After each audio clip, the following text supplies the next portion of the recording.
work at the Mount Pleasant Hospital in their emergency room. I do Lifelight ground transports. This is not sponsored by Lifelight, but part of why I chose to wear my Lifelight uniform is to give the show of confidence. And if we had a youth group, that would work a lot, because they bind to that confidence in the presentation. And what I want you to gain from that is your care is in two pieces: what you do and how is it perceived. So even if you are confident and competent, if you do not look the part, you're gonna get a poor score, even if you do a good job. And not that we're doing scores, that's the hospital's, that's their worry. But as we go through things, present yourself in a calm, confident manner. A little bit of my background, most of my medical training came from Boy Scouts, and I'd like to say I paid attention to nursing school to improve on that, but everything seems to keep going back to the basics. Even the trauma things that we learn in the emergency room at Utah Valley with the Lifelight training, it is strongly connected to those basic things that I learned in Boy Scouts. So, with the Boy Scouts, do I dare ask who did Boy Scouts here? Who did Wood Badge? Who knows what the EDGE teaching method is? It's been a while. It's been a while. Been 50 years. Example, what? Example? Explain, Explain. demonstrate, guide, and enable. I love teaching with this method. If I was teaching a new skill, I would first explain it to you, then I would demonstrate it to you, then I would guide you doing it, then I would sit back and watch you do it. That's 4 exposures. With our more experienced or seasoned group here, we might be doing more of the guide and enabling side of things. With the youth group, I might need to float back to the explain and demonstrate. So if I'm going a little too fast paced and we need to go back more to explanations, let me know. I'll try to gauge where we're sitting at, but I love using the EDGE method. Going back to staying calm, there's something embarrassing about me that you should know. I do not do well with blood. I don't watch myself get poked still, and it took me a couple of years to learn it doesn't hurt me to poke you. And now I can poke you a lot. But when I get a patient that's all bloody and torn up, that's my weak spot. And I take 10 seconds to just sit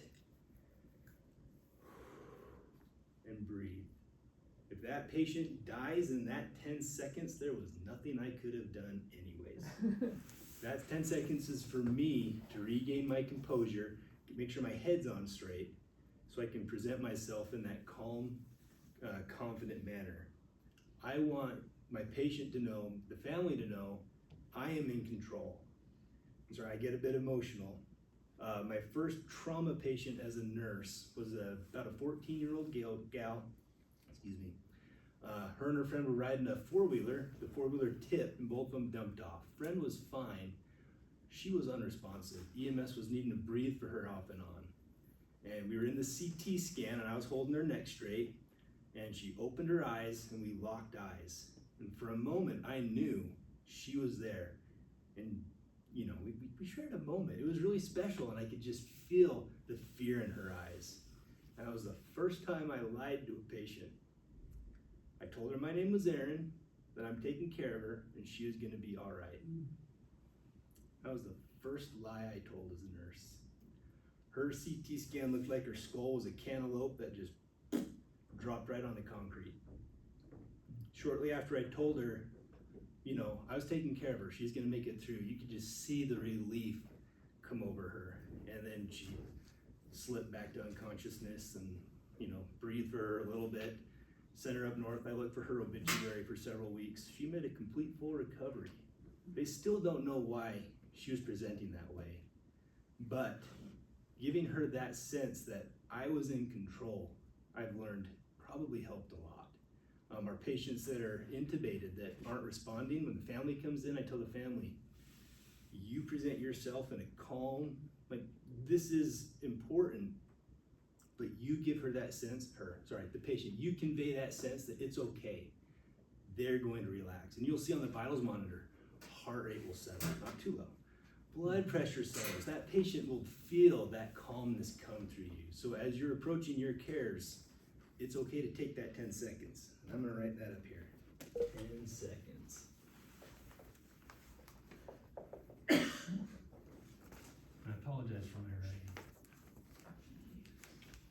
That 10 seconds is yours, and that could really make or break your treatment case. Any questions so far? Yeah, is there something you say to yourself internally, a little Yeah, routine you go through?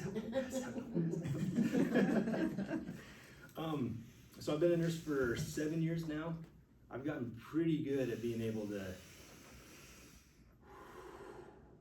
one breath, blow it out, I'm ready to go.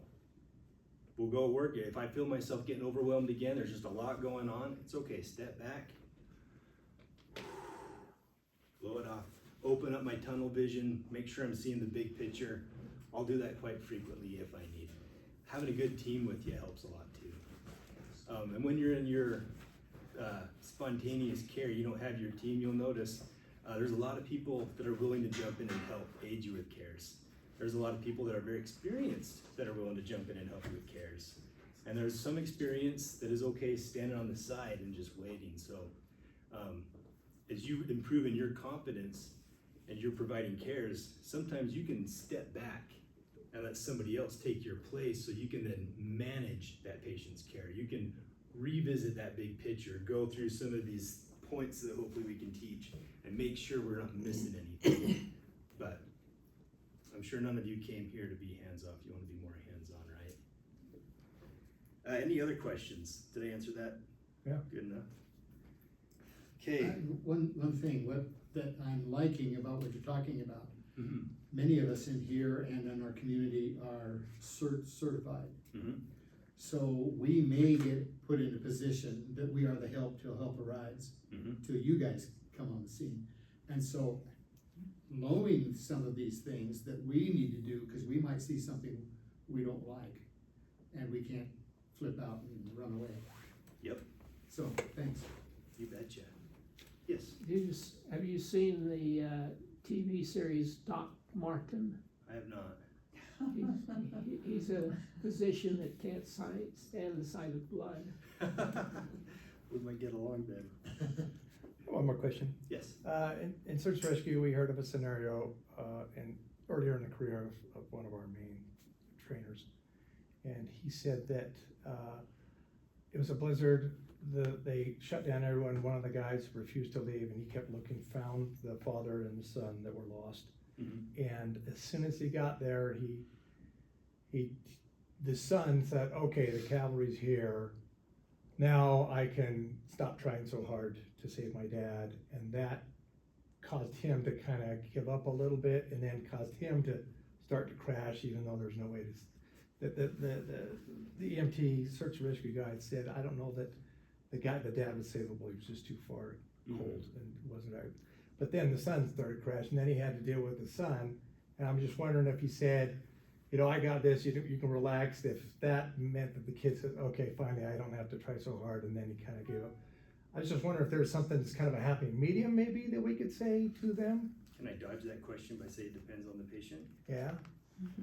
I mean, you could have a patient with low blood pressure and a simple pound on the desk will get your heart rate going and get your blood pressure rising. That's true, I think that we all just did a perfect example of that. So yeah, definitely use your sense. I mean, all of this resource, this is that's not a resource. This is the second most important thing that I can have with me. You are the first most important. And if we can get to talking about the bandanas, I love bandanas as a first aid kit. I think the more you know, the better your skill set is, the more confident you are, the less you need with you. So, I forgot what we were talking about. You are the most important resource, excuse me. So yeah, always be assessing your patient. That's something that nursing is really good on, is they teach you to treat and reassess. To do something, and then step back. Did that work? How's it working? Yeah. Yep. And then come in, do something else. How did that work? If you just go one thing to another, which will kind of get to another algorithm or something you can follow. Sometimes you can get yourself so buried in, you forget to, you're treating a patient. But yeah. Any other questions? This is burning up time, I like it. Okay, let's talk about kits. Who brought first aid kits with them? I went in the car, got a little bit on me. Always got one. I've always got one on my leg, so.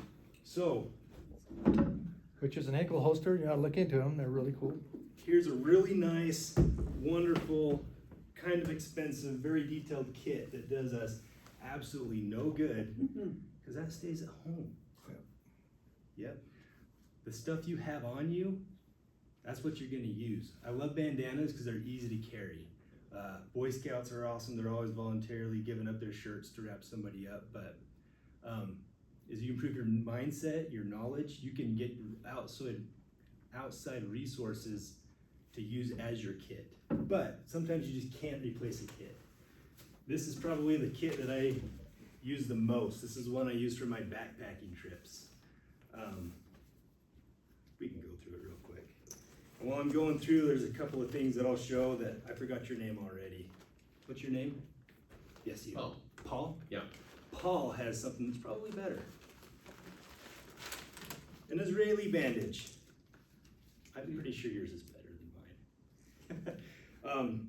So what this is, it's an ABD pad, an absorbent pad that's attached to an ACE wrap.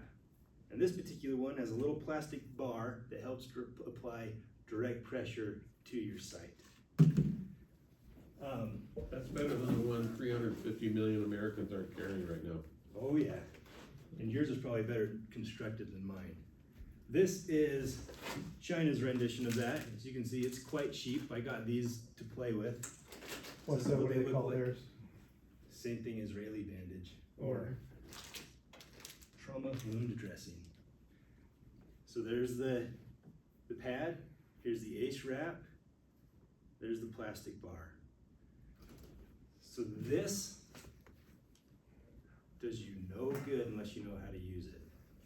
So get your kits, buy cheap ones so you can practice putting it on. You can learn how does this come out of the package so you're not fumbling around with things and you can use what you have. Because if you don't know how to use it, it doesn't do you any good. Welcome. When we Try not to drop the ace bandage because it's hanging there. Yeah. just like that. If we get to playing around, this is my training kit. There's tourniquets that we can play with. I mean, it's important to know how to use things.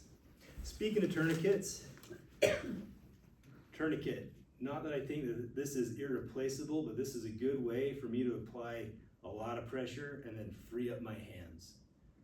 And we'll talk more about bleeding control, but I would always carry a tourniquet. So you Tell them what brand that is. This is a Cat Gen 7.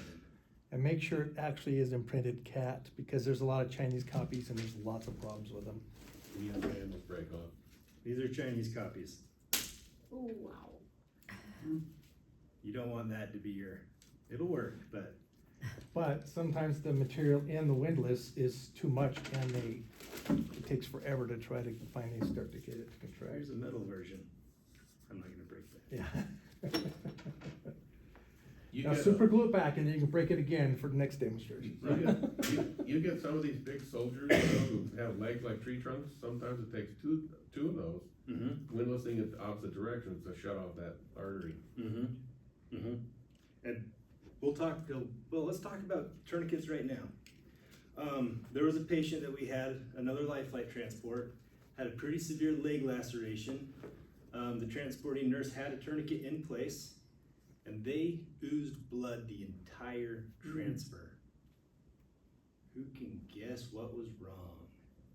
While you're thinking, let me tell you what a tourniquet does. A tourniquet is to occlude all the blood, arterial blood in particular, from the extremity. Textbook is high and tight, and that's where I would leave it, high and tight. If you have an arm laceration, you try putting it up here, you could make it work, but if you put it high and tight, that's the safest place to go. And if they're screaming, you're doing it right. Yes, when they start complaining about the tourniquet. Warn them it's gonna hurt. Yep. Big time, so just wipe the bullet. You mentioned not being able to get these tight enough. Let me get my training one. I would always put these on with your Velcro as tight as you can, pretending that this doesn't exist. Because now when you start cranking on it, ooh, that's already starting to get tight, and that was half turn. If you put this on just casually, you'll have this twisted.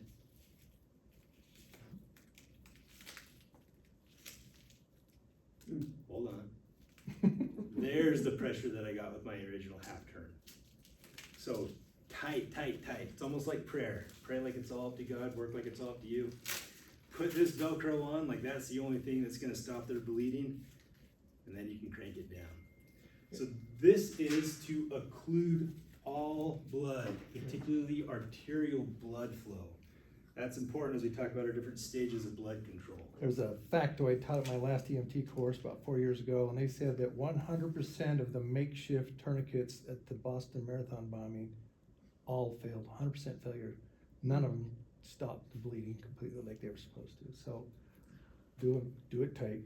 And it wouldn't hurt to have the real McCoy with you in your car, even in the Yeah. pocket of the door. If So, your tourniquet's in the car, you'll never get to it. well, I would say have it right there in every position in every door. I carry one or two on my But you person. always have your car with you. Yeah, but I always have one or two on my person as well. So tourniquets, and this particular patient, the patient's tourniquet was on tight enough to occlude the venous return, but not the arterial supply. So I don't know if I dare draw a good picture like this. So here's the limb, here's a bone. We're gonna say it's a leg, cause legs are kind of voodoo to put tourniquets on, cause You got red and blue. I do have red and blue. Might need to have an artist come draw it for me so I can. Get up there, Max. All right, so here's gonna be our vein. Where's our vein at? Running along right here. Ooh, that blue's dying. I got red. Purple. Blood's purple when you actually look at it. Ooh, that one's even worse. If you see bright red blood, if it looks like blood, uh-oh. Here's the artery. So this tourniquet that they placed on for this patient compressed this limb and compressed this vein. Well, there we go. And this artery, not quite so much. So the arterial supply is going into that limb, and the venous return was blocked. Who's blown up a balloon before? So the reason why this tourniquet wasn't effective is it was just oozing blood all the time. The tourniquet, heavens, I'm having a stroke. No, we're not. The tourniquet was not on tight enough. If appropriate, that nurse should have taken that tourniquet off, started all over. The Velcro probably wasn't on right. Once you occlude that arterial supply, there's no blood to bleed. They say to write the time on these tourniquets, you've got 2 hours before permanent damage. I'm sure that's true. I used to believe that until I saw a pneumatic tourniquet that they use in the OR for like 9-12 hours worth of, yeah. What are you gonna do, take the tourniquet off and watch them bleed to death? No, put that tourniquet on if you can, if convenient, write the time so the docs know, but don't worry about it. So placement and tightness are the two key things. Yep, for you, high and tight. High up here, high up here. When we go into pressure, we'll talk a little bit more about the anatomy that you're working with, but high and tight. Well, we're gonna have a lot of rabbit holes. Sorry, go ahead. I don't know where I got this idea or learned this, that if you cut an artery, if you cut it, you know, here's your artery, and you cut it this way, that it will come back together? As in Where did I hear self-occlude or re-heal? I don't know, I can't remember that it would come back together on its own, or maybe not. Sometimes they pull back into the tissue. Yeah. And it reduces the blood flow somewhat, but if you take like a quart water bottle and put food dye in it, and put the cap on, then take a big knife and do a couple of holes in it and then squeeze it like this, that's what arterial bleeding looks like. I mean, it'll be on the wall. It'll be on the ceiling. Okay, I don't know where I got that. Sorry. Let's dive down a quick rabbit hole. Who knows the fight or flight response? So what triggers that fight or flight response? Fear. Some kind of external stimulator. It might be real, it might be fake. But your body has taken on the perception that I need to be ready to fight or run away. Same response. What is that response? What does that do to your heart? Speeds it up. Why is it speeded up? Adrenaline. It's getting blood flowing faster. Who's ever taken a big tube, and tried to blow air in it? How effective is that gonna be for getting fluids moving? You get a small tube, now you can really push air. So the tubes our veins, our vascular system, our arteries, they're gonna shrink. So that's gonna get the blood going faster, it's gonna raise the blood pressure. So when you have an arterial cut, if you think of that fight or flight response, their heart rate's gonna speed up, it's gonna make the bleeding worse. The veins are gonna tighten down, that's going to kind of occlude on its own. Eventually that system's gonna wear off and that could open up. Hopefully it's clotted by then. But yes, it is true that an artery will self-occlude. To what degree all depends on the patient. But any questions on that rabbit hole that we briefly touched? Question, comment? One of our firearms instructors went to Iraq for a year and never broke a fingernail. Came home, went back to his job on the Salt Lake Police Department, and was shot through the thigh by a suspect with a 9mm ball round, and it shattered 5 inches of his femur bone and cut the artery. Well, per his habit in Iraq, he wore 2 cat tourniquets on his suspenders, and he said, I had one of those tourniquets on my thigh in 20 seconds. If it had been in the trunk of my patrol car, I'd have been dead. Yep. And he said it hurt like hell. I mean, he could hear the bones crunching when he was, you know. But he did it anyway. Patty Yep. up off the floor a minute. Yep. If you have it on you. Get one on your purse, If it have it on cargo you. pocket, satchel. If it's good enough for Indiana Jones, it's good enough for me. Where do you get those? Online. These, I I'll show love you. North American Rescue because they make the cat tourniquet. So I love North American Rescue. I've had other products from other companies. I don't know, I always find myself defaulting back to North American. They're what I'm most comfortable with. Good reputation. So we've talked about tourniquets. Sorry, we're going lots of rabbit holes. So tourniquets. The step down is this Israeli bandage. This doesn't apply quite as much pressure as the tourniquet, but it's more pressure than just a little ace wrap. Here's an ace wrap. Here's an ace wrap. And we are very familiar with ace wraps, right? But we don't think of using an ace wrap for bleeding control. No, this is more for swelling. So the principle behind this is getting direct pressure on the wound and freeing up your hands. A step back from that is just gonna be a simple gauze pad with maybe some Coban. Not as much pressure as this Israeli, but remember the principle, direct pressure on the wound, free up your hands. Throw me your IBD and I'll show you a little trick while you're talking. Go on to the, That one. That one. Oh, No, the one you had in your it's hand. unraveled.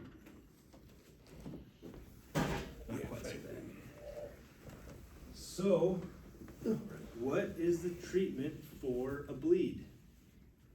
Stop it. Direct pressure. What do they teach you in Boy Scouts? Direct pressure. It is so easy. Direct pressure. Direct pressure. Let's talk about my kit a little bit. I got quick clot because this is the miracle cure for everything, right? Trying to think if I've got Celox. So there's quick clot and Celox. They kind of dominate the market right now. They work in different ways to accomplish the same goal. Let's talk about Celox. Celox, the agent in Celox, forms a little gel-like barrier so the blood doesn't go through the barrier. That is how it stops the bleeding. Quick clot has Calin, if I'm saying that right. Calin assists your body's clotting factors to make a clot. The old quick clot used to burn and there was a lot of precautions with it. The new quick clot is very safe to use. Question, comment? No? I chose to get the cheap, short one, because I'm cheap. I don't want to be carrying $50 worth of quick clot in my camping pad. And you can see on here, you can use it as a whole, just put it on as a pressure dressing, or you could wrap it up. You can pack with quick clot, but it is not a miracle cure. This is pretty much gauze with an agent in it to help your body clot on its own. Did you get that Israeli on for us? So I've applied the Israeli battle dressing as it should be applied to, say, a through and through gunshot wound in my arm. But it's hit an artery and I'm still getting a little too much leakage here. So I can take the closure bar and about the last 5 wraps of bandage, and I can drag it up here to my high like you would on a tourniquet. And I can do several wraps and then use the closure bar as a windlass. And it's not as good as a cat tourniquet, but it's better than a green umbrella, okay? And so, you know, you can turn this down pretty tight and usually slow down the flow enough. So just, you know, just an idea, or, you know, a big pen, or, they don't make pens like they used to though. No. The only thing I could add on that is step back and reassess. Did it work? It's pretty easy and something we forget to do. I used to have a bunch of pictures of some really nasty looking bleeding.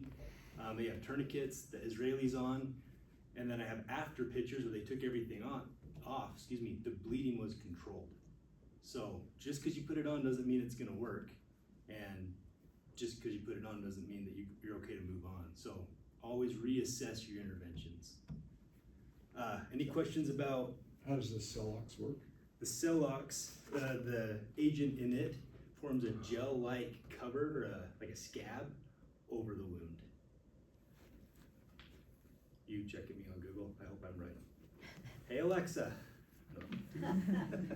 Angie and I taught CPR and Stop the Bleed course for the other meeting that happens on Tuesday down south. And if I could talk her into it, maybe we could come up here and do one right here. Who did? Angie, the nurse paramedic that I work with, Oh, he works do with. it, yeah. And she has a lot of mannequins, and maybe we'll see if we can get her to come up and get teach her. Practicing is probably the best thing you can do. Hands-on muscle memory, you gotta do it to get it locked in. So speaking of your Stop the Bleed, this is North American's version of the Stop the Bleed packet. What I like about this is I don't change much of what's in this kit. What I don't like about this kit is who's gonna carry this with them. What's in this kit? A tourniquet, a 6-inch, they call it an ETD, emergency trauma dressing. It's an Israeli without the pressure bar. It has packing gauze, gloves, shears, a blanket, permanent marker, and instruction cards. So you get a tourniquet and a pressure dressing to, again, treat and step back. The gauze, that's it. This isn't a cure-all. You still need your knowledge and skill to stop the bleed. That's why the hands-on training and practice is gonna be vital for success. Gauze is really good for packing in a gunshot wound. Yeah. Yep. By the way, I learned this from a medic who came back from Afghanistan. He said, make sure that you disarm your patient before you start working on him. Because he had a kid that was shot through the thigh, and it was arterial bleeding and pulsing out of the hole. And I said, I stuck my finger in the hole to put my finger on the artery, and he stabbed me. Ouch. He stabbed me. Okay, gotta take the knife away from him. Do you have any other weapons? Going through my favorite kit, here's compressed gauze. So that right there is your Stop the Bleed kit. I have meds because I'm a pansy. Nylons, because my dad keeps getting blisters with his favorite boots. Band-Aids, blisters, Celox, and gloves. So if you could all leave that kind of, so we can take a picture of it before Yeah, you we bet. all leave, that is, I'll toss it over here. a little demo package there. Let me go check my notes. Do we need to talk more about kits? Any questions about kits?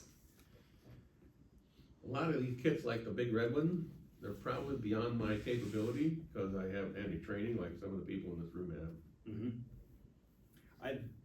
I also volunteer in the fire department, and I've let them play with my stuff. You'd be amazed what people resort to.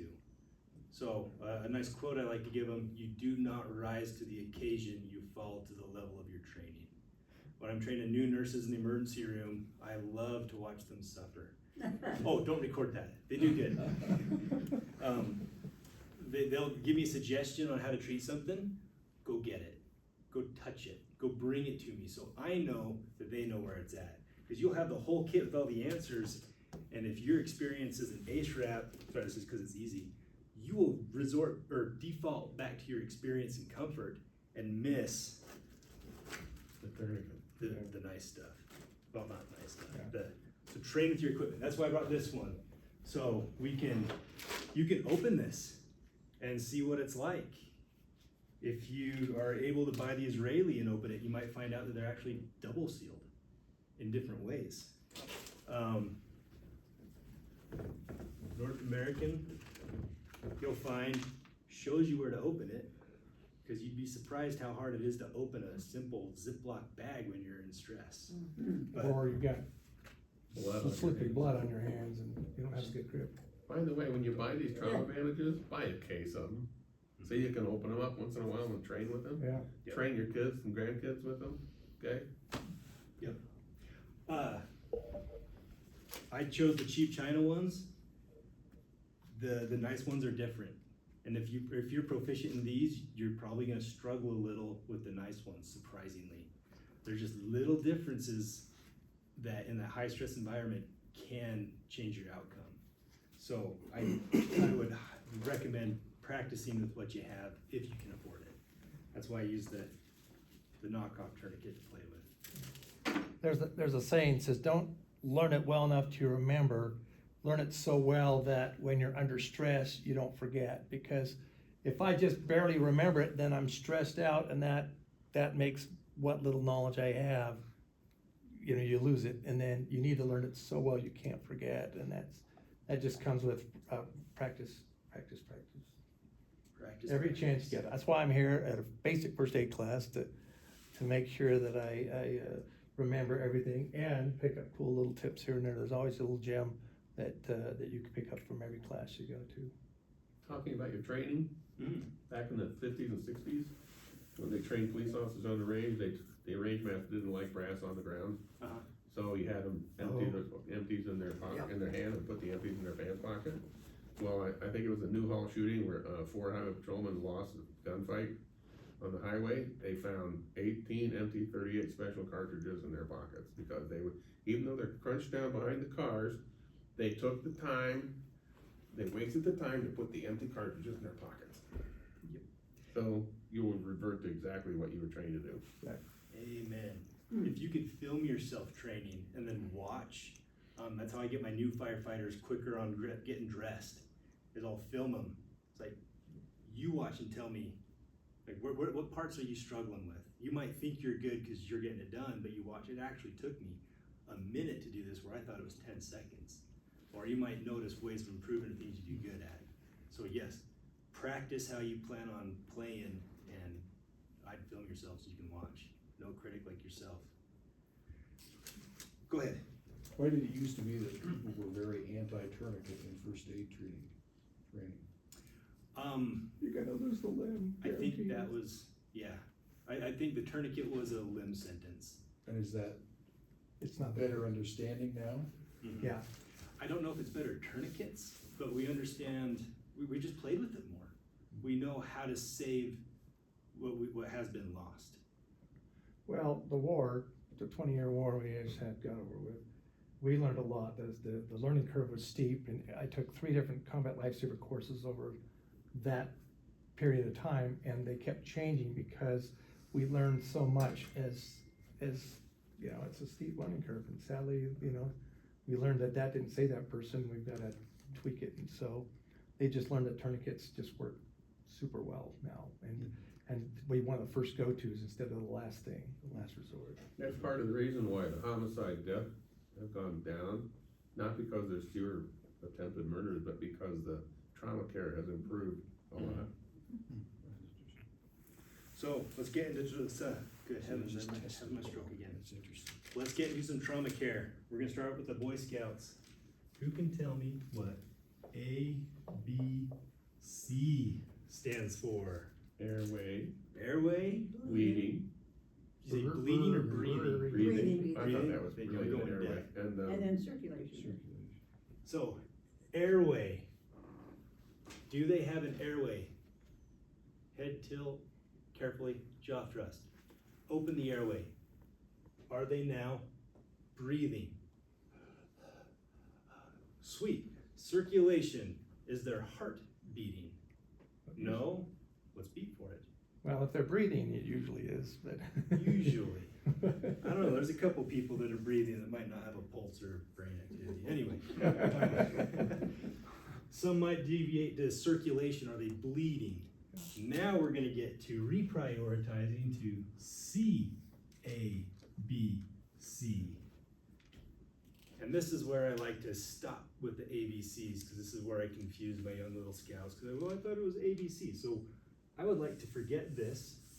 Well, I think the new one is X, ABC, so X is for exsanguination or bleeding out, and that you stop the bleeding out first, but, I'm gonna actually teach them March.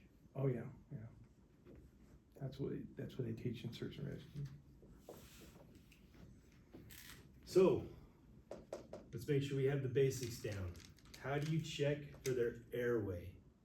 I'm gonna teach you one thing, and I want you to be the master at that one thing. That's something that helped me in wrestling. I was not a good wrestler, but I could do my stand-up, I could do my takedown, and I could pin you in 2 different ways. And I was the best at my one stand-up, my one takedown, and my 2 different ways of pinning you. That's how I won. So what is your method that I'm teaching you on how to check an airway? Gentle head tilt, jaw thrust. That jaw thrust is moving the jaw forward, like what's that comedian that has the dork fish? You want that jaw to go forward. You're gonna get the angle of the jaw and push it forward. It's pretty easy. Cool. That's gonna move the tongue out. Go ahead. does the nasopharyngeal airway compensate for that? Yes. Okay, That's gonna, do I have one? I got No, one. we can't put it in and show you. So that's gonna go behind their nasal passage and terminate right behind the tongue. An oral airway is gonna scoop that tongue and keep it out of the way. I don't carry those. I'm gonna do my gentle head tilt, jaw thrust. That's what I'm gonna do. If we're out in the field far enough, if you're not breathing with that, I'm probably not gonna save you. Excellent, that's a nasal airway right there. If you carry it, know how to use it. 'Cause if you don't know how to use it, it doesn't do you much good. Who gets one of these? Anybody who can't fight you off. Get a little packet of, that. Does that go in the nose or the mouth? That's the. Goes in the nasal. nose. And if the guy's bleeding, you can just rub it around in their own blood, cause that's slippery, and in you go. Cause while you're trying to work on wounds, he's gonna suffocate. So, well, let's jump to March real quick. This is what's gonna kill you the fastest. Massive hemorrhage. If you lose all your blood in 3 minutes, you're dead. If you're not bleeding a lot, airway is gonna kill you next. If you have an airway, son of a gun, my brain just turned off. Respiration. Thank you, respirations. If you are not oxygenating that blood, your brain is going to die. Circulation, if you are not circulating that blood, you are going to die. If I got that right. Maybe I should have brushed up before I started. So this is the process, what's gonna kill you first. So we haven't jumped into prioritizing breathing first yet. If you don't have an open airway, you will die. If you are not exchanging oxygen between your lungs, oxygen in your blood in your lungs, you will die. So you gotta check if they're breathing. How are we gonna check if they're breathing? Since we're doing that jaw thrust, we're just gonna look at their chest, look for rise and fall. Circulation, check for a pulse, pretty easy. A lot of the experienced people can tell you right where it's at and they can pinpoint it. I can't do that, especially with gloves on.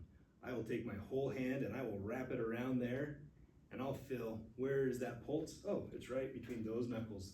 Then I'll dial down. I'm right on that pulse, excuse me. A lot of the new nurses that I train, they think, well, it should be here. It should be here. I can't find the pulse. That's okay. Get your whole hand, wrap it around where anatomically it should be. Do you feel where it's at? Now we move in and check the pulse. So radial pulse right here. Let's talk a little bit anatomy since you're more an advanced group. The body is set up defensively. We are creatures of nature that need to fight to survive. So if we go to fight, our bones protect our arteries.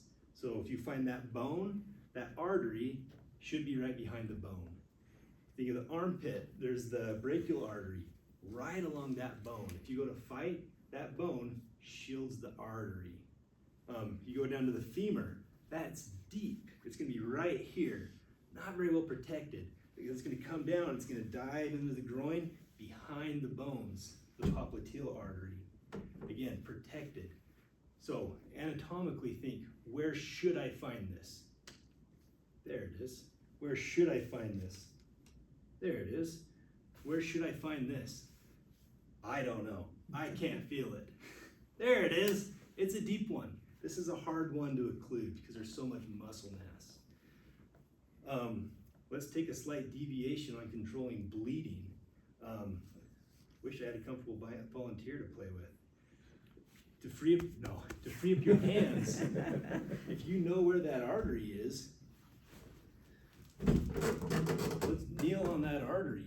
I'm gonna occlude that bleeding, so now I can get in, this is a tourniquet by the way, I can get my tourniquet, my direct pressure's on that artery, scoop it on the arm, switch, my hand has my direct pressure, I get that tourniquet on, nice and tight. More effective in the legs, because there's a nice little pocket right there for your leg to go in. Stick your knee on there and sit on it. That will occlude the main arteries in that leg. Should occlude the main arteries in the leg. Free up your hands to get your equipment so you can step off and reassess what we're doing. My cousin took a date to a shooting range, and apparently she did not have the basic safety down. And she goes, "Oh, that was so cool!" Bang! Shot him right in the leg, in the femoral artery, and he had enough presence of mind to tell some 300-pound Polynesian, "Come over here and sit on me," and that's what saved his life. Until the paramedics got there. Direct pressure, direct pressure. Any questions about ABC? It's an easy one. Take your 10 seconds. Oh, you didn't miss my 10-second speech.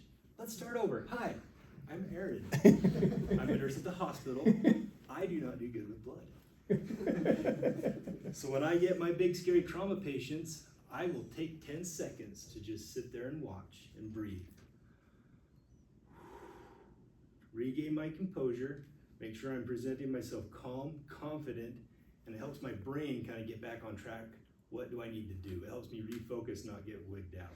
So take your 10 seconds. If they die, nothing you could have done.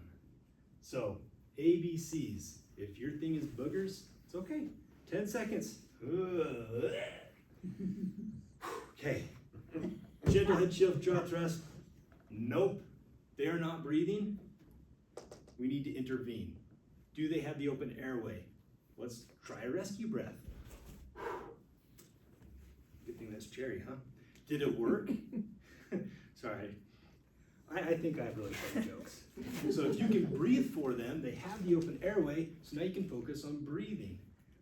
You need to make sure their heart's beating. If their heart's beating and they're not breathing, what do? Breathe for them.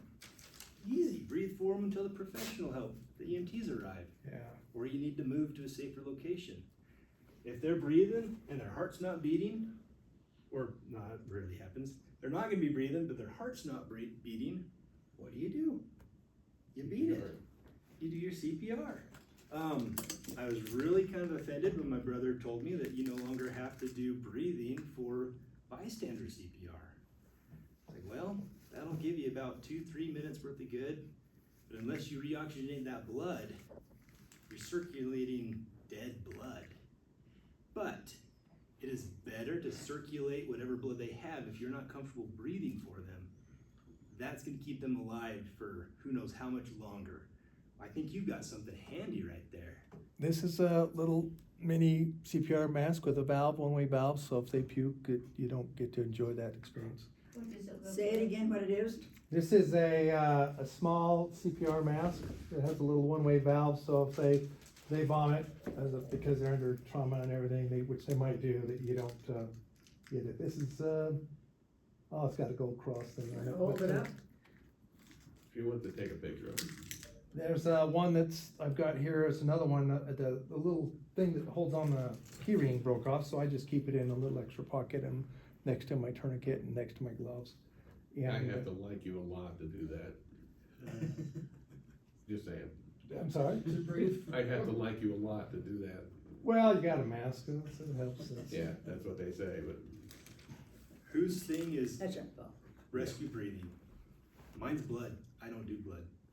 Whose thing is putting their mouth on some stranger and breathing for them? Nobody's afraid of that? Who's the most afraid? Don't make me pick someone at random. hepatitis, HIV. I was thinking barf, but yeah, that's smart. Have you ever used one of these before? Let's open it up and see how effective is this. I'll let you, since you know, if you don't know how it opens, it's not beneficial for you. I'd love to do this in the dark in an accident. Yeah. With some lady screaming at you. So at least buy two and have You don't one at mind your practice. narrating what you're experiencing so that camera can catch on. Is there an easy way to rip that open?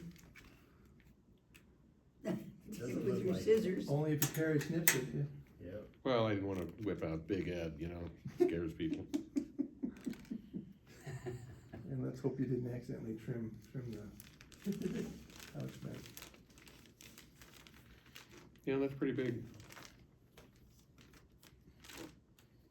Hold it that way, so, yeah. Demonstrate, Here's my next Patty, one. come over and Paul will demonstrate. Jill. You guys married? They are. Perfect.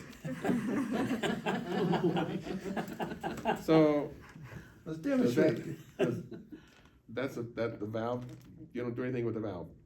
I hope it's a one-way valve, but it's kind of hard to tell. Does it say patient side or does it just look like a face? This says face, so What does you it say probably in the put fine down, print? I think You it's can't probably read up, that'd be Yeah. down. They're probably printing on the outside. Oh, in the packet. Of course, if you didn't like the person, you could use it the other way. Sorry. If you didn't like the person, you wouldn't be doing anything at all, probably. You wouldn't pull out your face mask.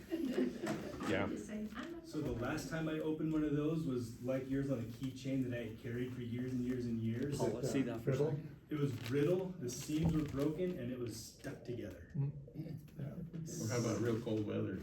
I'm How long have you had that one? So that looks like you That have to came in the open kit. your mouth quite a bit I was to gonna throw it cover away. that thing. I don't think that's something I would think of getting for. My brain is, I'm gonna just breathe. My wife's, oh crap, you're filming. My wife makes wonderful cooking, but I think I can handle vomit better than I can handle blood. We'll see, I haven't had to yet. So the idea with that is you put your whole mouth over that white part? Mouth seal, cause you're sealing against their skin, and then you're blowing through that hopefully one-way valve, so when they vomit, that'll stop it from going through. I'd have to research, that might be effective as long as it doesn't get wet. So you might wanna take that off as you're not breathing, or using it, and then put it on for each breath. But if they vomit, is that real common for that to happen? So if they do that, you gotta turn their head, don't you? Yep, turn it to the side, don't put anything in your mouth you're not willing to lose. That's why it's nice to have a partner. I'm doing the compressions, you breathe. Right. And if you're a Hollywood celebrity, I definitely wouldn't touch you. Since my brain is struggling, let me brush up on my marks, make sure I'm not teaching you wrong.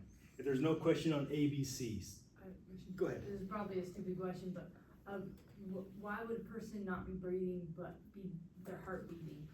So I like to remember the pathways of how things happen. Like hypothermia, we could talk about signs and symptoms, but if we remember how the progression works, then I think we'll recall it. So, what's a good scenario that would cause someone's heart to stop? That's savable. Electrical shock. Electricity. So the electricity has hit their heart, and their heart needs that rhythmic electric pulse to beat. You disrupted that. So their heart's not circulating blood to the brain, but the brain is still functioning with the basic living functions of breathing, but you've lost muscular tone. So open the airway with the gentle head tilt, jaw thrust. Well, they're not gonna breathe normal. They're gonna have weird breathing patterns. But you have an airway and they're breathing, heart's not beating because it's not in sync. Treatment for that is gonna be the electrical shock, which don't do the car battery, please. Not enough. But you can beat their heart for them. It might fix on itself. That's why they check every 2 minutes, but they need a shock.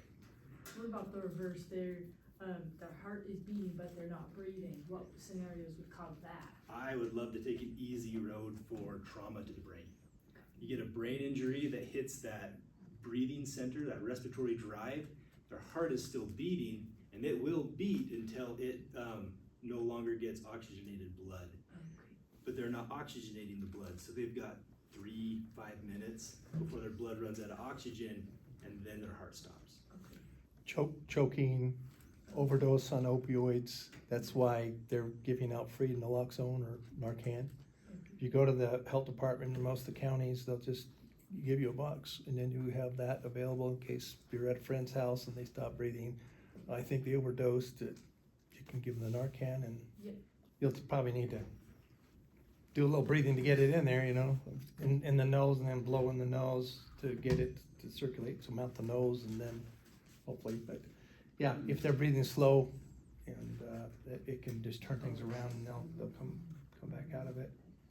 But a lot of things that could stop the breathing before the heart stops. But they teach Boy Scouts ABC because I can remember ABC. I'm gonna forget what it means, and hopefully, as I'm trying to figure out what's going on, it's like, oh, ABC, there's something that's gonna jog my memory to think what to do.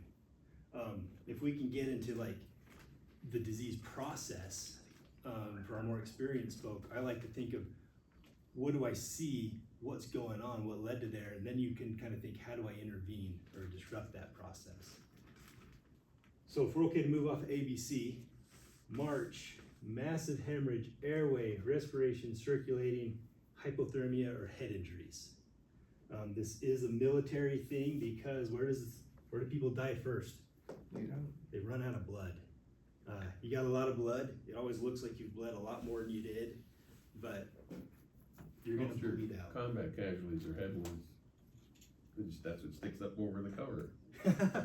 So do they die from bleeding or compromised airway, respiratory, heart? And then head injury is more of a trauma, but I don't know. I've never saved someone that got shot in the head yet. Working on it. 80% of casualties in Vietnam were head wounds. Head wounds? What was the A for? Suicide. Airway. So maybe I'll, oh, there's a marker. I've been using my hand. Well, here's something I could teach you. A little fun. I don't know if you're all LDS, but I served a mission. The most important thing I learned on my mission was you always erase the whiteboard up and down. Oh. So if you go side to side, your bum jiggles. That's the most important thing. I'm not gonna spell hemorrhage because that's a hard one. We're gonna call it bleeding. Massive bleeding. Airway. Respiration. Circulation. Well, that's a U. Head hypothermia. We've talked about this a lot, just under a different name, ABC. Massive bleeding, airway, breathing, heart, Do we need to talk about this, or can we move on to the head injuries and hypothermia? I don't know what you're gonna do for a head injury. Get them to the hospital, pass them off to somebody more experienced, and there's nothing wrong with handing off to somebody else. I don't know what I would do for a head injury without the hospital resources. Yeah. For me, I don't think it's worth my time to worry about this when I could treat hypothermia. Hypothermia has a big player in shock, trauma, lactic acid, maybe the whole body as a whole as it deteriorates. There's a time for hypothermia, but you want to keep your patients warm. That's why these bleeding kits, stop the bleed kits, will have a reflective blanket. Where is it? There it is. Cover them up. Yes. What I've heard and read and watched is that hypothermia can happen a lot warmer than we think. We think it has to be freezing. Mhm. And it can happen at 50 degrees. Or over 100 degrees. Especially with people that have burns, that really compromises, and they, if you cool down the burn area but you overdo it, they'll start going in hypothermic even in warm environment. So you need to wrap them up real quick and be right on top, because once they get hypothermic, sometimes there's no way to bring back and save them. Or if there's moron boluses than 3 liters of room temperature water. What's room temperature right now? 80. And what's normal body temperature? 98.6. Yeah, don't bolus 3 liters, no. Any questions, or should we talk about hypothermia or some things that you would like to talk about? We are almost 8 o'clock. Those space blankets are really small, and you could easily put one of those in those bags, fanny pack, purse, satchel. Just, you can have them on your person, it doesn't hurt to have them on your person. What are your signs of hypothermia? I mean, what, you come across someone that's. What are the signs of hypothermia? Well, let's talk about the process. I think hypothermia might be something we would find here more So, than other things maybe. sorry, I wasn't paying attention. Pardon me? I wasn't paying attention Oh, to you. well, good grief. Now, I think hypothermia might be something we would come across more likely here. In our environment. Well, except maybe accidents and the bleeding stuff, but yeah. So what is hypothermia? Low body Low. temperature, right? Low. Does it matter what causes it? The body temperature is cooler than normal. So some thoughts, what could cause hypothermia here? We talked about the environment, the weather, the external. What are some other things that could cause? Shock could do it. What kind of shock? Hypovolemic, so low blood volume. There's not enough to circulate what the body has. Good, what else? Electric shock. Electric shock, such as like with the nervous system in the body, or a shock from electrical. So I would argue that'd be more cardiogenic, because you disrupt the pump. Getting wet and evaporation. Getting wet from where? The fishing stream I'm wading through. The environment and your sweat. Oh, So I think that's a good base to keep your brain open. Think of hypothermia. So what's gonna happen? What happens when you normally get cold? you shiver. You shiver. Yeah. Do you want to go do things when you're cold and shivering? You guys must be more tough than I am. When I'm cold, I don't want to do things. I just want to sit still and get warm. What's it called when somebody just wants to sit still and not do anything? Lethargic. Lethargy. Yeah, they're going to be, I wouldn't say drowsy. They're just going to be slow. What's going to happen to their mentation if their body is just slowly shutting down what it can? Slurred speech. Slurred speech, poor cognition. They're not going to be making sense. They might not be speaking the right words. What are some late signs of shock? Taking their clothes off. Yeah. Taking their gloves off, taking their clothes off. They're going to be making poor decisions now. They might be acting on their last decisions. Trying to think of what the actual signs of hypothermia are. I think we've covered a good chunk of them. Any thoughts, things to add on what hypothermia looks like? Oh, If not, what do we do to treat it?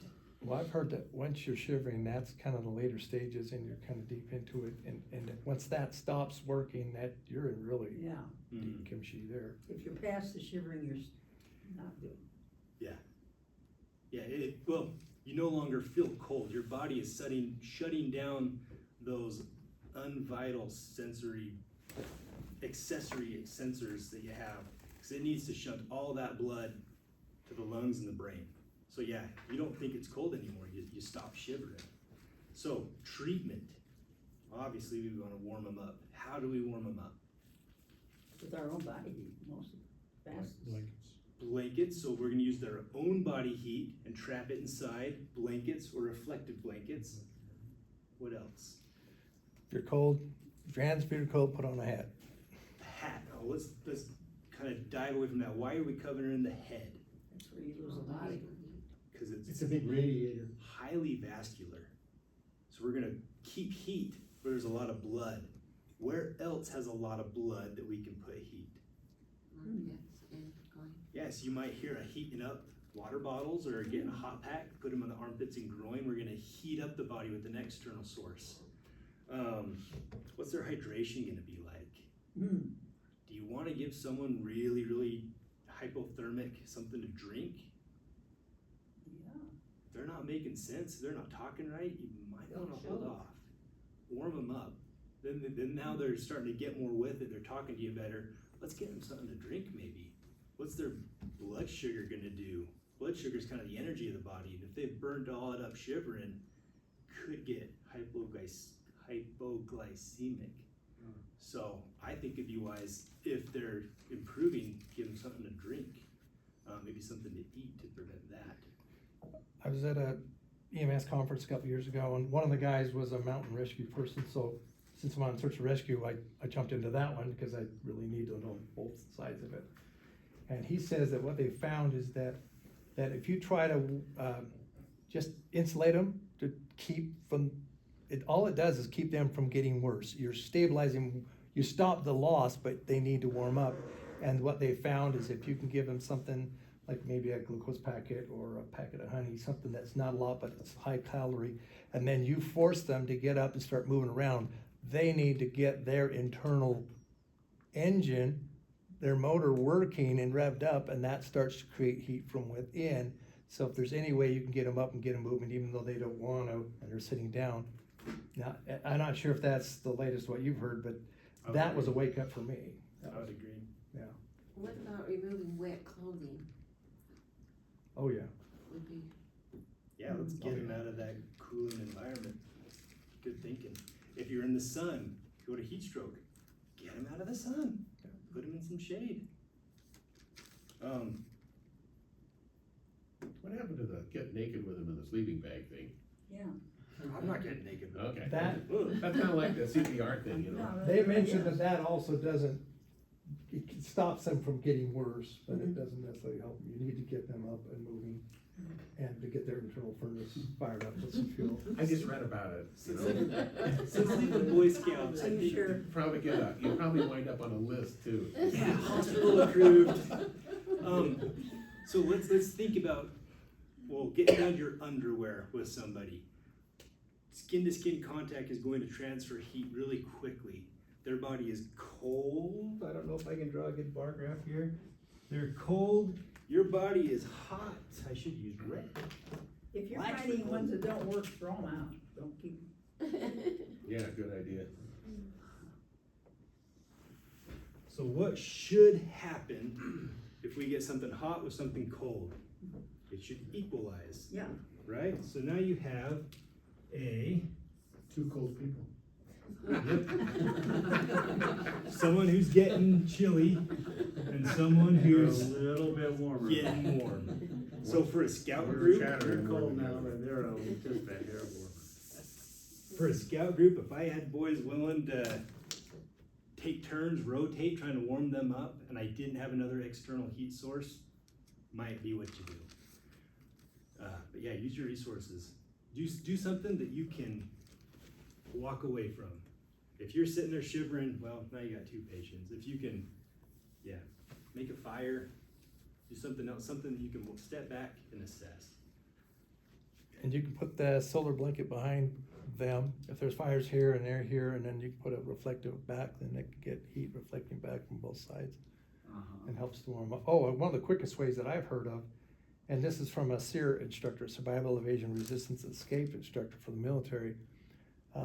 He got a little sterno can, one of those eco versions, and he lit that and put a tarp over it. He wasn't even wrapped around like I heard. I heard if you put a candle and you wrap a space blanket around, put the candle down, and it has enough of a gap that it can get oxygen, that'll start building up heat. But he used a sterno, and within 30 seconds it was 95 degrees under that reflective tarp that was just kind of held over him. So there's some Tell you ways. what, make a parka out of that space blanket and wear it next winter and tell me how it works. How quick it builds up the heat underneath that tent? No. I don't say wear it, I'm It's just saying worthless. that will create a. Conduction will take heat away from you 25 times faster than radiation. Yeah. So when I was a Boy Scout, I spent the night in an emergency blanket and emergency bag to test them out. So middle of winter, I froze my butt off with the blanket, Yep. and I sweated myself cold in the bag. Yep. But initially they both warmed me up. But you're gonna warm up, you're gonna sweat, that keeps the sweat in, now you're wet. So step back, reassess. The thing I would like to ask people is not to run around in the wintertime in your cotton blouse when it's 28 degrees. Because we just, like Jim Phillips says, we run from one hot box to another. And nobody wants to look gaudy wearing a coat, in the winter. So during the Olympics, when they were here, we left the state. And on our way out of the state, we stopped at a big rest stop down in southern Utah somewhere, maybe south of Beaver. And the restrooms are way up on the top of the hill, and they had several lifts of concrete steps that go up there. And of course, it's cold, so I wore my Arctic parka up there. And a woman was coming, about 90 years old, was coming down the steps, and she tripped and fell about 8 steps and hit her face on the concrete steps. And she was a bloody mess. And when I got there, her family was freaking out, didn't know what to do, and she's laying there in the bitter cold, shivering like crazy, and she's totally out of it. Well, I got 12 of these parkas, so they wound up with one of my parkas. But I, put the parka on her and zipped her up and everything, put her head inside the tunnel hood and everything. But, damn it, wear a freaking coat in the wintertime, Even in the car, if you roll over and you're trapped in the car, at least Yeah. you have that around you. Yeah. So, your little kid over there, does it have a blanket with it, did you say? Nope. Okay, so what's the best thing, the reason I'm asking is that we can sometimes do a group buy with things. If there's something that would be the best that we could do, if anyone wants that group buy type of a thing, and you can get it, what would it be? Training. What, training? Training. Well, okay. If Well, you we had have to group buy $1,000 on to that. spend, I would get with Angie and ask her, what can you do for us for $1,000? No. Yep, if she needs to buy her supplies and come in, let you use them and practice it, that's gonna be more beneficial to you than carrying this $60 to $100 kit that's gonna be too big to carry. You might have my favorite shears in there, but unless you use them, it's not gonna do you any good. And you might have the Israeli bandage in here, but unless you put it on, you're gonna fumble with it. Which, at this point for my little presentation, I'd like to ask if there's any questions. If not, because I'm hoping there's not, because my brain is struggling. I'd like you to come in and play with my kit here. The 2 tourniquets, Israeli. If you want to open this stuff up, you can. See what it's like. Curlex at Walmart, $5 for like 5 of them. Buy a lot of gauze. Handy stuff. Curlex, it's a roll. Yeah, this Rolled is just gauze. rolled gauze. This is rolled Curlex. gauze. And this is the same exact thing, just vacuum sealed. And it's Z folded, isn't it? Hold on, let me read. Instead of rolled, they Z fold it like an accordion, that way you can pull out what you need. It's easier to keep it from unrolling and rolling away. Plus you can pack the wound. If there's a hole that's nicked an artery, if you can reach down with your thumb and pinch that artery up and then push that gauze down and then trade places with your thumb where you push that gauze right on the bleed and just keep packing that. You gonna cover tension pneumothorax? No. No. So, if you can tell me the difference between S rolled and Z folded, I'll be impressed. It's rolled. S rolled. So from what I see, this is just a roll of gauze. This is S rolled, and I know quick clot is usually Z folded. Yeah. I've not heard of that rolled before. I don't know if I really want to open this up to find out, so I'm gonna have to replace it. Yeah. But I can see it's double packaged. But, you I talked about like tension. the way they identify where to tear. That helps it when your brain's kind of fried and you're under a lot of stress. So tension pneumothorax, why I would avoid trying to talk about that. How do you diagnose it? You got a punctured lung, you got the Adam's apples moving over here, and you've got this big air ball in your chest, you gotta get that air out of there. So first would be decreased or absent lung sounds on one side of the chest. Late sign would be tracheal deviation. So you stick a dart in them. If you miss your location, you could do more harm than good. Well, we cover that pretty thoroughly. And if you are trained and experienced for it, absolutely. You know, For like if everybody you look else, around out in the desert, when you get a gunshot wound, and you see any doctors out here? I don't see any. Well, your friend's gonna die in 2 or 3 minutes. Yep. Okay, you try it. If you're planning on poking holes in people, I'd definitely be prepared to. People plug do them the up. stupidest things.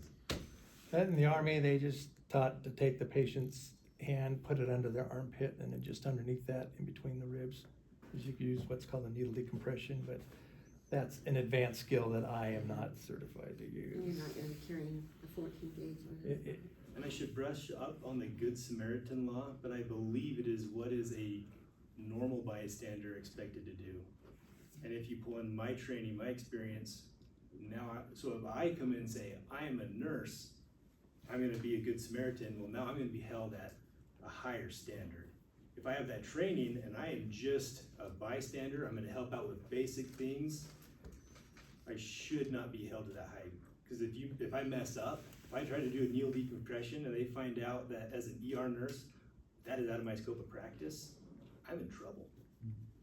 If I say, well, actually, on life flight, I can do it, so now I'm gonna bump myself and held at that standard, well, how did I diagnose it? How did I manage it? So sometimes it's better to just, for me, keep things simple and basic. If they've got that tension pneumo and you know how to do it and prepared to do it, go for it.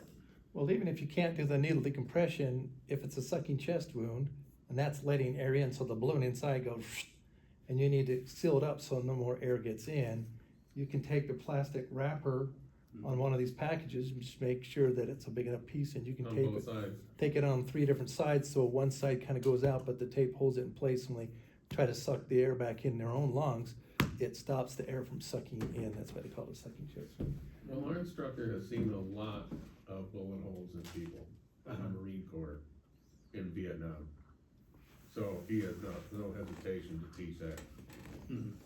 From North American Rescue, you can buy chest seals, you cannot buy the decompression needles. No, I buy him. You can get them From at North the gun American shows. Rescue, they won't. 'Cause that liability trace, you can buy them on eBay, but for everyone else that's not comfortable, I would not recommend venturing out to that. That's a little bit extreme. But if you're trained, I have kits that I had needles in, absolutely. But depending on the situation, most of my kits don't. By the way, while we're on that, it's very important that you have a real basic caveman trauma kit on your person all the time, because if you find yourself involved in a mass casualty event, an active shooter or whatever, in a mall, you may be hours to days before the EMS gets to you. Like Columbine High, that police didn't enter the school for 4.5 hours because the SWAT team hid behind the fire truck with all their machine guns and body armor. So all those people in there, if they had received prompt medical attention, they would have survived. So if you're in there and you're wounded, you better be able to plug your own holes. And if you carry for self-defense, then you better carry a few basic things to patch your own self up, because if you're in a firefight, you might be clipped and. Yeah, bullets go both ways. And I might suggest if you're in a mass casualty, try not to use your supplies. Save them for those patients that you can't improvise on. Just a thought, because I'll carry enough for one person. And if there's multiple, if I can improvise on the not so serious, if you're triaging your yellows, save your supplies for the reds. But Can I take a couple minutes? Yeah. And go a different direction? Yeah. Years ago, as a scout leader, I was shown some scout training about different kinds of scenarios that were mostly weather related. Mhm. And they had these little vignettes and things that went really bad. People died, and they were reenacted. We didn't see people die. Different kinds of things, but people don't go prepared for weather, and we can't change the weather, we can't predict the weather, we can just be prepared for many different things. That showed a desert scene where a vehicle stopped working, showed a family with a dog that went up to the base of a mountain, and it was a typical Utah small mountain, and they were gonna go, and it was a nice day. 2 hours later, there's 3 feet of snow, and the only person that made it out alive was the dog. Another one was the fly fisherman that went in by himself, which is really stupid, and slipped and fell into the water, cold water stream with trout in it, and he panicked and had to get back to his car, and because he had probably wearing a lot of cotton, and got hypothermia, and took a wrong turn and went into 10,000 acres of wilderness, and they found him a week later. Still had a thermos of coffee that was still warm a week later, and he could have had some benefit. Whether it would have saved him, we don't know. So we go play. I do it all the time. I try to take stuff, and in fact, my fishing partner says, "You bring too much stuff." But what about these things that could happen? And so I don't know where I'm going with this, other than we could be our own rescuer a lot of cases by not doing stupid things and going places where we ought not to be unprepared. so to reiterate, there's no such thing as poor weather, just poor preparation. Yep. And never forget the 7 Ps. Proper prior planning prevents piss poor performance. Proper planning. Proper prior planning prevents piss poor performance.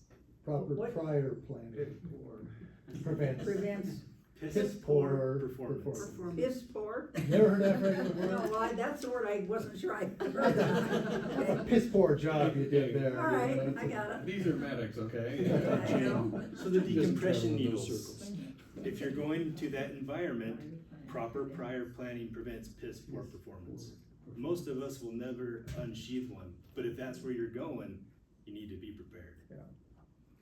Just realize that most people think you're carrying too much only because they've never been in a survival situation where they learned the hard lesson, oh, well, now I'm never gonna go in a situation like that without being prepared. They just have been, it's like near misses in the battleship game, and they thought, well, it's never happened to me, even though it's all around them, it's just never happened to them, for them to relearn and realize, oh, crap, now I understand why. If there's a risk, you take some steps to mitigate the risk, because if you fall and hit your head, or you fall in the cold water, you could die. Well, if I could die, then what can I do to prevent that? Wear proper clothing, have a good flight plan, or have a friend go with me, good comms, maybe sat phone, and take these steps to mitigate that, so that if it does happen, you have a way, way, way better chance of surviving if you take that proper prior planning. A word about clothing. I'm gonna make a pitch for my fashion statement here, but these cargo pockets, they're not just for looks, okay? So if you're wearing Levi's or nice trousers, women like to look slim and beautiful, but you can't carry a trauma kit on your person unless you have cargo pockets. And I don't mean the cargo pockets from Calvin Klein, because you can hardly carry anything in those. These are like Riggs workwear from Wranglers, and they got big, huge, generous cargo pockets. I can put a V8 engine in that pocket. Well, Okay? maybe a V6, maybe streets. I exaggerate a little bit, but I'm just saying, you know, the Riggs workwear has big, heavy-duty belt loops on it. You'll never wear them out. They're double kneed in the front. They're good, tough trousers, and they're comfortable. And I don't care how they look. They're What are they comfortable. made of? Kind of a ripstop cotton polyester blend, but they're good, tough pants. What's the name of them? Well, Wrangler Oh. is the big manufacturer. Riggs, R-I-G-G-S, workwear. Oh, And they make the trouser without the cargo pockets, and they make them with the cargo pockets. So you want the 6 pocket. And there are other ones out there, the ones that all the police like 511s, but they're thin and they look cool, but they're, okay, I wear these, you know, kneeling in the dirt welding in the winter time, okay? These are tough pants. So people around this area, pretty serious, get the tough pants. And I like his shirt too, they ventilate really well. You can roll them up, so it's short sleeve, but you have the long sleeve. You have the long pants and the long sleeves and a nice brim hat to protect you from the elements, from the sun, from the cold at night if you're trapped out, from the vegetation, scraping you and causing a reaction, from the insect bites. It's just wise to always go long pants, long sleeve, and a white What brim kind hat. of shirt is that? What brand is that? Paul? Huh? What kind of brand of shirt is? I'd have to take it off to look. I mean, I'd wear shirts that have a lot of pockets in them. The bad thing about lots of pockets though is you forget which pocket you put stuff You in. never wear cotton though, you wear synthetic Oh, I stuff. like cotton in the summer. Yeah. Now, also, you need to carry a little tactical flashlight on your corpse all the time. Because, like, I work in a pharmaceutical company and, you know, there were no windows in there, and if the power went out, that place is a cave. Yeah. Okay, you gotta have a flashlight, so I recommend the Power Tack if you wanna come by and see it anytime afterwards, come see me, but. Olight also has some good ones, various varieties. One even has a laser, one has UV light, which is helpful at night for tracking. What brand is that? Olight, and what's yours? Power Tack, Power Tack? this is 2,000 lumens, I mean, you know, if you get a stalker in the parking lot, you hit him in the face with that, you Yeah. know? All he's gonna see is orange balls for 10 minutes. You're gonna be 10 miles away in your car by then.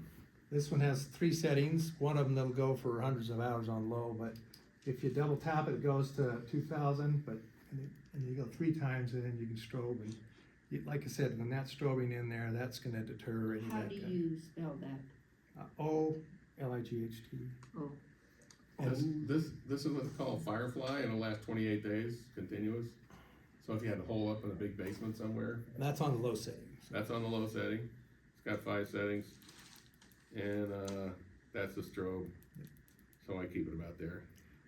There's another one's called the E9, and it's good. This one has a 2-sided clip, so you can clip it with the shining down or shining up. Well, I like it because if I'm at a medical scene and I need hands-free and it's a dark situation, I can immediately go hands-free, hands-free, hands-free, and then I can go around and do what I need to do. And Are they battery? this one is a rechargeable battery, Rechargeable. and it charges Yeah, a little rechargeable. magnet clip You on can it. pass that around. I'd rather have the one, does that charge with a USB-C or micro? You can get them both. I just ordered 2 of them that does the magnetic or the USB. I like the USB because if you lose your cable or it breaks, then somebody else usually has one, but the magnetic one is nice, but if it doesn't connect just right, or you lose that one, then you have a hard time recharging these things, so. Yeah, you can carry that on my aircraft, commercial aircraft. Yeah. They're not regulated. I've never had a problem getting on one. a what aircraft? Commercial aircraft.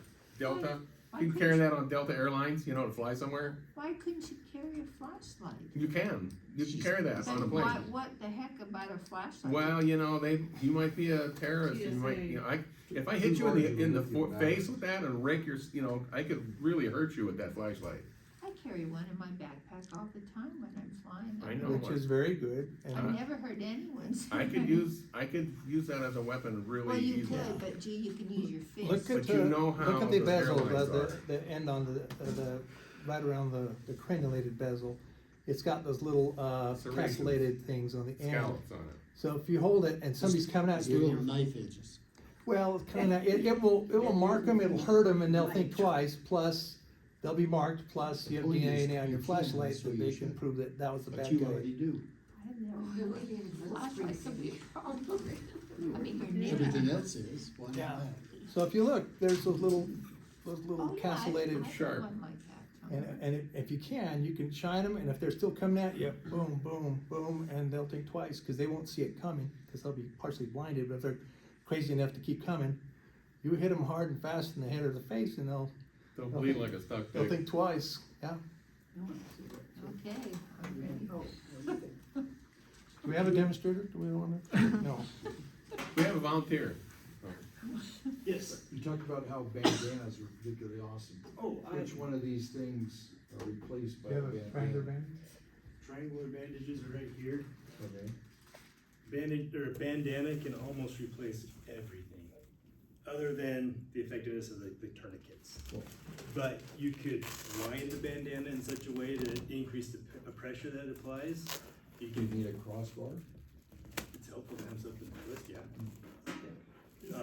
You could wrap up your ankle for stability, you can splint your arm, make a cradle for your arm, bandage your head, you can do a lot with the bandana. Keep from getting sunburned really Keep bad. from getting sunburned.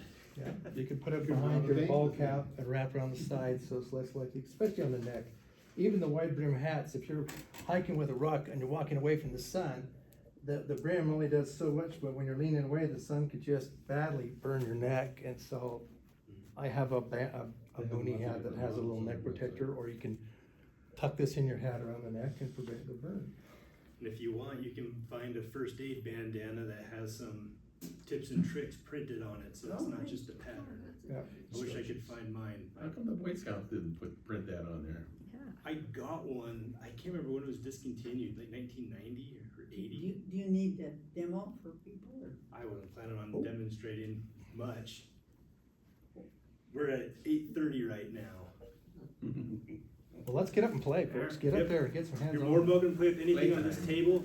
A lot of this stuff is cheap. Please don't cut yourself with the scissors. Be sure you.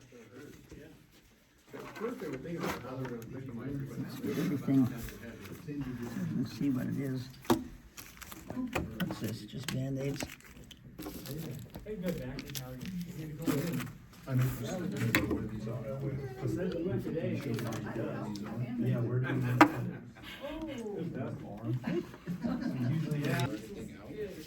So you can imagine where it's gonna put the pressure. Oh, the pressure's gonna be right under this. Next Then you time can I'll back have my up. pressure, yep. Maybe this. If you ever go to the gun show, there's a booth called Medic Up, and he has all the latest, greatest stuff. Yeah, he's a. So you can see the pressure that Move. Oh, God. Let's pretend you just have As the USB port. So those are So we're gonna get rid of this pressure. This is going to increase the pressure right on the site. And then you can wrap this. You feel it's got probably a lot more pressure than this, because these are cheap.